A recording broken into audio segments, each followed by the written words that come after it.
사람은 죽었다가 언제 왜 깨어 부활하는가? 주의 죽은 자들은 살아나고 우리의 시체들은 일어나리이다. 티끌에 거하는 자들아, 너희는 깨어 노래하라. 주의 이슬은 빛난 이슬이니 땅이 죽은 자를 내어놓으리로다. 요한계시록은 지구 역사의 마지막 장면을 매우 구체적이고 순서적으로 예언하고 있습니다. 요한계시록 19장에는 예수께서 7재앙으로 황폐된 지구로 재림하시는 장면이 나오고, 계시록 20장에는 하늘에서 내려오는 유황불로 지구의 표면이 불타면서 시작되는 지옥의 모습이 나오며, 계시록 21장에는 유황불로 모든 것이 불탄 지구로 새 예루살렘 성이 내려오면서 새 하늘과 새 땅이 창조되는 놀라운 장면이 이어집니다. 창세기 1장에서 잃어버린 낙원이 계시록 21장에서 완전히 회복됩니다. 예수 그리스도의 재림과 의인들의 부활. 하늘에 있는 군대들이 희고 깨끗한 세마포를 입고 백마를 타고 그를 따르더라. 그의 입에서 이한 검이 나오니 그것으로 만국을 치겠고, 친히 저희를 철장으로 다스리며 또 친히 하나님 곧 전능하신 이의 맹렬한 진노의 포도주 틀을 밟겠고, 그 옷과 그 다리에 이름 쓴 것이 있으니 만왕의 왕이요 만주의 주라 하였더라. 짐승의 표 환란과 7재앙을 통과하고 살아남은 의인들은 모두 환호하며 뛰쳐나가서 그리스도의 재림을 바라보게 됩니다. 그때 지구 전체에서 무덤이 열리면서 죽은 의인들이 모두 부활해서 일어납니다. 그 장면은 정말 감동적인 장면이 될 것입니다. 예수께서 천천만만 천사와 함께 재림하시는 장면을 보는 성도들은 얼마나 영광스러울까요? 짐승의 표를 받지 않고 끝까지 살아서 그리스도의 재림을 맞이하게 되는 성도들은 7재앙으로 황폐하게 된 땅 위에서 재림의 장면을 바라보게 될 것입니다. 하늘에서 큰 나팔 소리가 들리면서 수많은 무덤들이 열리고 잠자던 성도들이 부활해서 건장한 모습으로 걸어 나오게 될 것입니다. 그들은 다시는 썩지 않을 영광스러운 몸으로 부활하게 될 것입니다. 천사들이 죽은 아기를 무덤에서 꺼내서 부모에게 건네주는 모습이 펼쳐지게 될 것입니다. 얼마나 놀라운 장면입니까? 보라, 내가 너희에게 비밀을 말하노니 우리가 다 잠잘 것이 아니요 마지막 나팔에 순식간에 홀연히 다 변화하리니, 나팔 소리가 남에 죽은 자들이 썩지 아니할 것으로 다시 살고 우리도 변화하리라. 이 썩을 것이 불갑을 썩지 아니할 것을 입겠고 이 죽을 것이 죽지 아니함을 입으리로다. 살아있는 의인들과 무덤에서 부활한 의인들은 모두 공중으로 이끌려서 그리스도를 만나게 될 것이고, 그들은 예수 그리스도와 천천만만 천사들과 함께 하늘을 향해서 우주 여행을 할 것입니다. 사도 바울은 지구 역사의 마지막 장면을 이렇게 묘사했습니다. 주께서 호령과 천사장의 소리와 하나님의 나팔로 친히 하늘로 쫓아 강림하시리니 그리스도 안에서 죽은 자들이 먼저 일어나고 그 후에 우리 살아남은 자도 저희와 함께 구름 속으로 끌어올려 공중에서 주를 영접하게 하시리니 그리하여 우리가 항상 주와 함께 있으리라. 그러므로 이 여러 말로 서로 위로하라. 이 말씀이 무슨 뜻입니까? 그리스도 재림의 날에 공중에서 주를 영접한 자들만 천국에서 항상 주와 함께 있겠다는 것입니다. 죽으면 곧바로 천국 가는 것이 아닙니다. 부활하지 않으면 어떤 사람도 하늘에 갈 수 없습니다. 바울의 장례 설교에서 그리하여 우리가 항상 주와 함께 있으리라는 말씀을 쉽게 넘기면 안 됩니다. 언제부터 항상 주님과 함께 있을 수 있다고 했습니까? 성도들이 부활해서 구름 속으로 끌어올려 공중에서 주를 영접할 때부터 항상 주님과 함께 있으리라고 했습니다. 이것이 유가족들에게 줄 수 있는 최고의 소망입니다. 죽은 가족의 영혼이 연기처럼 몸을 떠나서 천국에 가거나 지옥으로 떨어진다는 식의 설교는 유가족들에게 아무런 위로가 될 수 없을 뿐만 아니라 성경의 부활신앙과도 정면으로 충돌합니다. 사랑하는 사람을 사별했을 때 그가 하늘나라에 가서 지상에 남겨두고 온 가족들이 세상에서 겪는 마음 아픈 상황들을 내려다보고 있을 것이라는 생각이 유가족들에게 참된 위안을 가져다 줄 수 있을까요? 그때에 네 민족을 호위하는 대군 미가엘이 일어날 것이요 또 환란이 있으리니 이는 개국 이래로 그때까지 없던 환란일 것이며 그때에 네 백성 중 무릇책에 기록된 모든 자가 구원을 얻을 것이라. 땅의 티끌 가운데서 자는 자 중에 많이 깨어 영생을 얻는 자도 있겠고 수욕을 받아서 무궁히 부끄러움을 입을 자도 있을 것이며, 진실로 진실로 너희에게 이르노니 죽은 자들이 하나님의 아들의 음성을 들을 때가 오나니 곧 이때라. 듣는 자는 살아나리라. 잠자는 자여 깨어서 죽은 자들 가운데서 일어나라. 그리스도께서 네게 비추시리라 하셨느니라. 이를 기이히 여기지 말라. 무덤 속에 있는 자가 다 그의 음성을 들을 때가 오나니 선한 일을 행한 자는 생명의 부활로, 악한 일을 행한 자는 심판의 부활로 나오리라. 악인들은 그리스도의 재림 때 어떻게 될까요? 예수 재림의 장면을 목격하는 살아있는 악인들은 예수 그리스도께로부터 나오는 영광스러운 광채에 의해서 모두 죽임을 당하게 될 것입니다. 칠재앙으로 인해 황폐된 지구 위에는 악인들의 시체들만 뒹굴게 될 것입니다. 주 예수께서 저의 능력과 천사들과 함께 하늘로부터 불꽃 중에 나타나실 때에 하나님을 모르는 자들과 우리 주 예수의 복음을 복종치 않는 자들에게 형벌을 주시리니 이런 자들이 주의 얼굴과 그의 힘의 영광을 떠나 영원한 멸망의 형벌을 받으리로다. 예수께서 재림하실 때 악인들은 무덤에서 부활하지 못합니다. 그대로 무덤 속에 있게 될 것입니다. 그리고 예수께서 재림하실 때 살아있는 악인들은 그리스도께로부터 나오는 영광의 빛 때문에 모두 쓰러지고 죽어 잠들 것입니다. 볼지어다 구름을 타고 오시리니 각인의 눈이 그를 보겠고 그를 찌른 자들도 볼 터이요 땅에 있는 모든 족속이 그를 인하여 애곡하리니 그러하리라. 아멘. 창세기 이후 죽어있던 악인들은 재림 때 죽었던 악인들과 함께 예수 재림 후 천년기 이후에 부활하지만 악인 중에서는 예수님을 십자가에 못 박았던 사람들만 예수 재림 시 부활하여 다시 사망하게 되는데 이것을 특별부활이라 합니다. 그때 한 천사가 새들을 불러 악인들의 시체를 뜯어먹으라는 명령을 내리게 됩니다.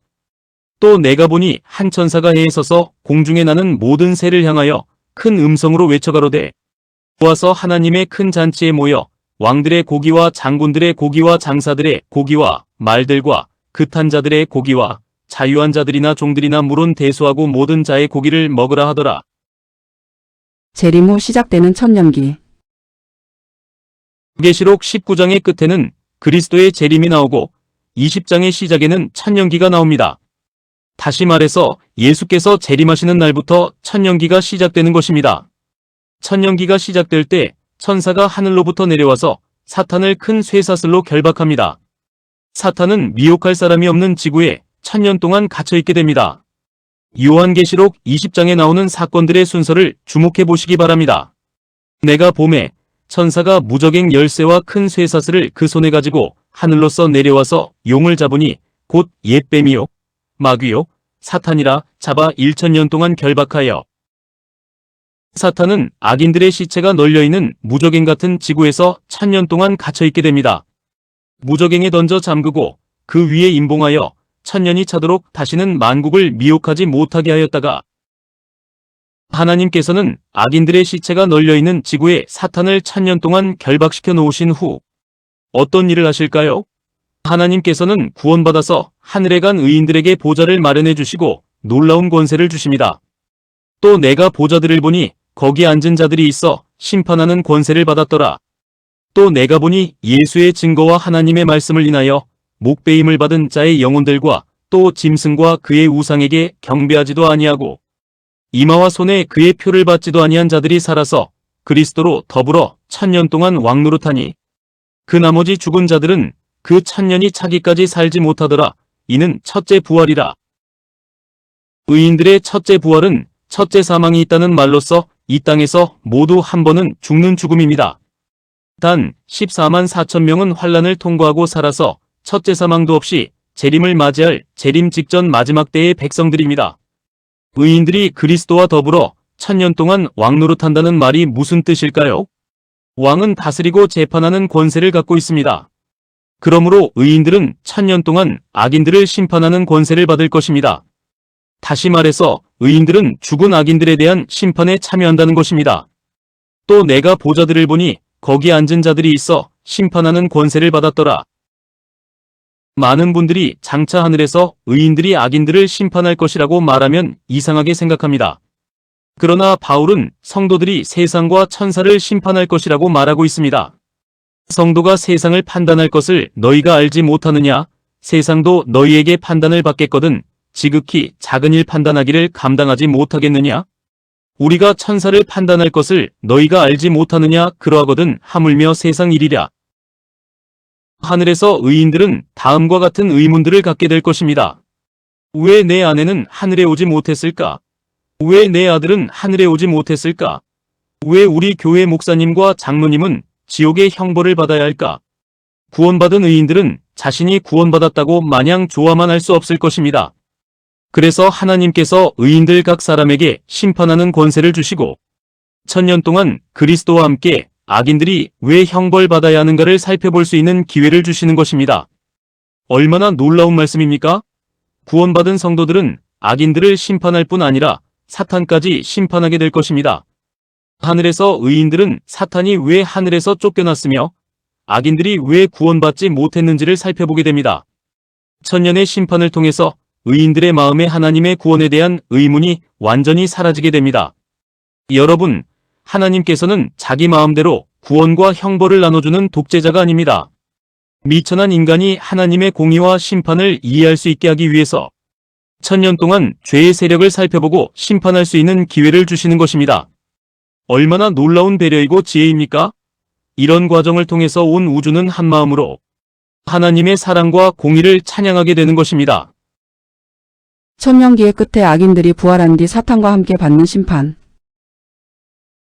그 나머지 죽은 자들은 그 1000년이 차기까지 살지 못하더라. 1000년이 지나면서 선과 악의 전쟁에 대한 모든 의문이 풀리고 악인들에 대한 심판이 끝날 때까지 악인들은 지구에서 죽은 상태로 지내게 됩니다. 1000년이 찰 때까지 지구의 시체로 남아있는 악인들은 결코 부활할 수 없습니다. 누가 알곡이고 누가 가라지인지를 분별하는 심판을 마친 후에 예수 재림 때 의인들이 부활했던 것처럼 예수 재림 후 1000년기 동안의 심판이 끝난 후에 악인들이 지옥불의 형벌을 받기 위해서 부활하는 것입니다. 나머지 죽은 자들은 1000년기 후에 살아난다고 했는데 이것은 어떤 부활입니까? 네, 악인의 부활입니다. 성경은 두 종류의 부활이 있다고 말합니다. 의인들은 그리스도의 재림 때 생명의 부활로 일어나고 악인들은 1000년기 후에 심판의 부활로 일어나게 됩니다. 선한 일을 행한 자는 생명의 부활로, 악한 일을 행한 자는 심판의 부활로 나오리라. 1000년이 차면서 지구에서 악인들이 최후의 형벌을 받기 위해 부활하게 되고 또한 사탄의 결박도 잠시 풀리게 됩니다. 또 내가 보니 죽은 자들이 물론 대수하고 그 보좌 앞에 섰는데 책들이 펴있고 또 다른 책이 펴졌으니 곧 생명책이라 죽은 자들이 자기 행위를 따라 책들에 기록된 대로 심판을 받으니 바다가 그 가운데서 죽은 자들을 내어주고 또 사망과 음부도 그 가운데서 죽은 자들을 내어주매. 이 장면이 사탄이 결박당한 1000년 후에 있을 악인들의 둘째 부활입니다. 사탄은 땅의 사방 백성인 악인들을 모아서 새 예루살렘 성을 향해 싸우러 달려가고 하늘에서는 유황불이 내려와서 달려오는 사탄과 부활한 악인들을 태워 없앨 것입니다. 하늘에서 내려온 유황불 때문에 지구가 불덩어리가 되는데 바로 그것이 성경이 말하는 지옥입니다. 1000년기 후에 지구가 불타는 지옥이 되는 것입니다. 1000년이 참에 사탄이 그 옥에서 놓여나와서 땅의 사방 백성 곧 곡과 마곡을 미혹하고 모아 싸움을 붙이리니 그 수가 바다 모래 같으리라. 저희가 지면에 널리 퍼져 성도들의 진과 사랑하시는 성을 두루매 하늘에서 불이 내려와 저희를 소멸하고. 이 말씀은 지구에서 악인들이 불로 태워져서 멸망당한다는 의미입니다. 이 장면은 구약시대의 소돔과 고모라가 유황불로 멸망당하는 장면을 떠올리게 합니다. 하늘에서 유황과 불이 비같이 내려 소돔과 고모라 도성을 뒤집어 엎었고 멸망시켰습니다. 그곳에 남아있던 악인들은 아무도 살아남지 못했고 연기만 올라왔다고 했습니다. 소돔과 고모라의 악인들이 멸망되었던 것처럼 세상 끝에도 악인들은 하늘에서 내려온 유황불로 멸망당하게 될 것입니다. 사망과 음부도 불못에 던지우니 이것은 둘째 사망 곧 불못이라. 이 악인들이 죽어야 사탄도 죽을 수 있고 그래야 사탄으로부터 보호를 받아 이 의인들이 살 수 있음을 알고 이 악인들은 자기들이 죽어 마땅함을 인정합니다. 이로 우주의 거민들은 사탄이 죽어야 하는 이유를 알게 되며 하나님은 사랑이심을 선포합니다. 죄와 죄인이 다시 없으며 하나님의 온 우주는 정결하며 대쟁투는 영원히 끝난 것입니다. 지금 지옥이 있는 것이 아닙니다. 1000년기 이후에 반드시 지옥불의 심판이 있을 것입니다. 그래서 사도행전의 저자는 의인과 악인의 부활이 앞으로 있을 것이므로 소망을 갖고 기다리라고 했던 것입니다. 저희의 기다리는 바 하나님께 향한 소망을 나도 가졌으니 곧 의인과 악인의 부활이 있으리라 함이라. 저희를 미혹하는 마귀가 불과 유황못에 던지우니 거기는 그 짐승과 거짓 선지자도 있어 세세토록 밤낮 괴로움을 받으리라. 천년기 후에 하늘에서 불이 내려올 때까지 아무도 형벌을 받을 수 없습니다.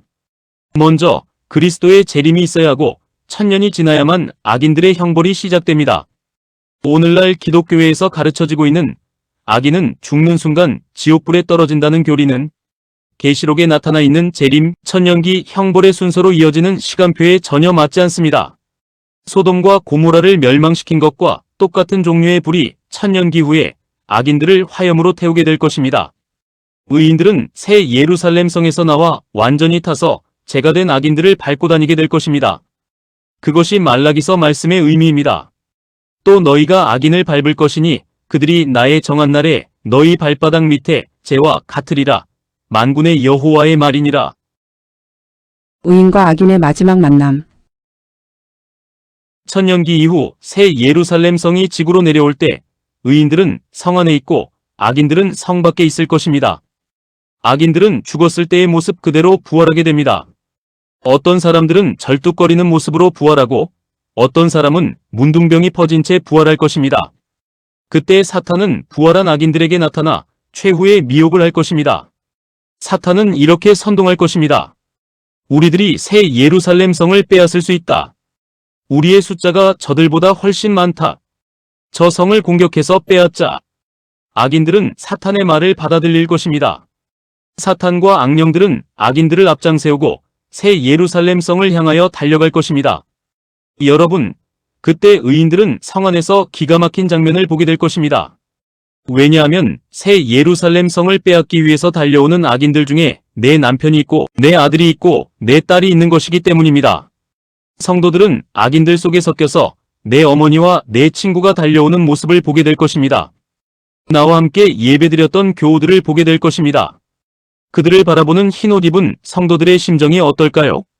하늘에서 내려오는 불에 의해서 태워지는 최후의 형벌을 바라보는 성도들의 마음이 어떨까요? 여러분, 온 마음과 생애를 주님께 드리고 진리를 붙잡고 살아가게 되길 간절히 바랍니다. 그것이 가장 행복하고 안전하며 영생을 얻는 길입니다.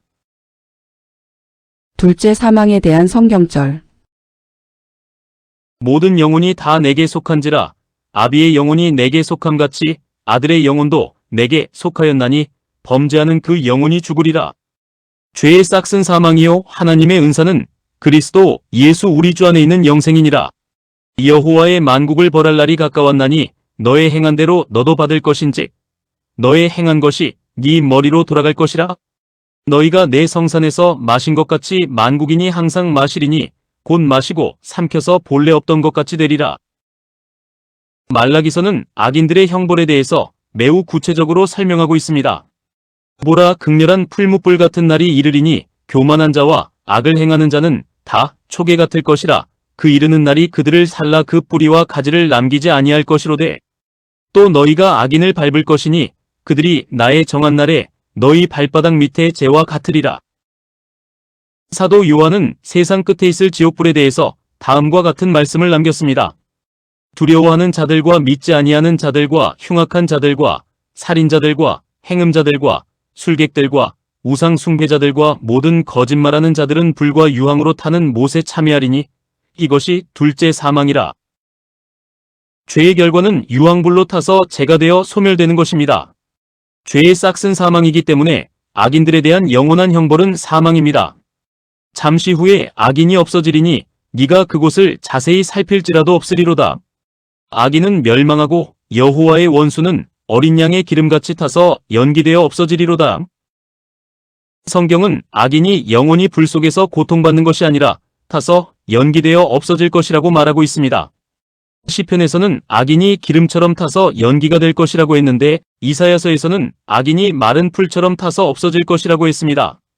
보라, 그들은 초계 같아서 불에 타리니 그 불꽃의 세력에서 스스로 구원치 못할 것이라. 이 불은 더웁게 할 숯불이 아니요 그 앞에 앉을 만한 불도 아니니라. 영원히 소멸당하는 악인들의 둘째 사망입니다. 성경은 악인이 영원히 불 속에서 고통받는 것이 아니라 타서 연기되어 없어질 것이라고 말하고 있습니다. 시편에서는 악인이 기름처럼 타서 연기가 될 것이라고 했는데 이사야서에서는 악인이 마른 풀처럼 타서 없어질 것이라고 하면서 같은 장면을 다르게 표현하고 있습니다. 또 내가 새 하늘과 새 땅을 보니 처음 하늘과 처음 땅이 없어졌고 바다도 다시 있지 않더라. 또 내가 봄에 거룩한 성 새 예루살렘이 하나님께로부터 하늘에서 내려오니 그 예비한 것이 신부가 남편을 위하여 단장한 것 같더라. 하나님께서는 왜 악인의 형벌이 영원히 지속되도록 하지 않으셨을까요? 왜냐하면 그런 형벌은 하나님 자신에게도 너무나 큰 고통이기 때문입니다. 하나님께서 만드신 피조물이 영원토록 불 속에서 타면서 고통당한다면 그 모습을 보는 하나님의 마음이 어떠할까요? 자신의 가족과 친구가 지옥불 속에서 영원히 고통받는 모습을 보는 의인의 마음은 어떠할까요? 여러분, 지옥불은 영원히 계속되면 안 됩니다. 왜냐하면 그런 지옥불은 온 우주를 영원히 슬프고 고통스럽게 만들기 때문입니다. 지옥에 대한 오해를 풀게 된 그리스도인들은 하나님께 마음을 여시기 바랍니다. 하나님의 사랑과 십자가를 마음껏 감사하고 구원의 길로 나오시기 바랍니다. 영원한 지옥불 교리는 중세기에 사탄이 기독교회에 심어놓은 것입니다. 지옥불에 대한 진리가 여러분을 하나님께 대한 두려움으로부터 해방시키게 되길 간절히 바랍니다.